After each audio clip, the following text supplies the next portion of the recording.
અમુક ઘરોમાં નણંદ ભાભીની ઓછી બનતી હોય છે તો અમુકમાં તો જરાય બનતી નથી હોતી. આમાં સૌથી વધારે વાંક કોનો હોય છે ખબર છે? કલેશી નણંદ, કજિયારી ભાભી, ઘરના ફિમેલ વડીલનો. કેવી રીતે? એક્ઝામ્પલ આપું.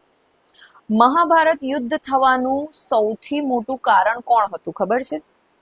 દુર્યોધન કે શકુની મામા નહીં, પરંતુ પિતા ધૃતરાષ્ટ્ર. કારણ કે એમણે આખી જિંદગી પરિવારમાં ખોટું થતું થવા દીધું, એને અટકાવ્યું નહીં. ઇવન જ્યારે મહાભારત યુદ્ધ થતા પહેલા શ્રી કૃષ્ણ એમને સમજાવવા માટે આવ્યા હતા અને ધર્મના માર્ગે વાળવા માટે આવ્યા હતા, ત્યારે પણ એમણે એ તક ના પકડી અને યુદ્ધ થવા દીધું પોતાના પુત્ર પ્રેમમાં.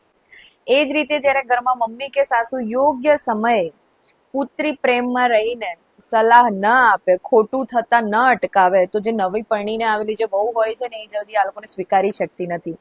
જો નણંદનો વાંક હોય તો એને 100% ટકોર કરવી જોઈએ. એને કલેશ કરવાની કે કરાવવાની આદત હોય તો એને એકલામાં સમજાવવી જોઈએ, જેથી કરીને બે ઘરોની શાંતિ જળવાઈ રહે.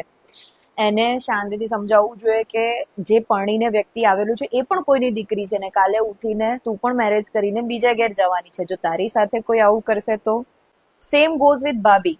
જો વહુની ઝઘડા કરવાની આદત હોય, એનામાં ઈર્ષ્યા વૃત્તિ વિકસતી હોય તો સાસુ માએ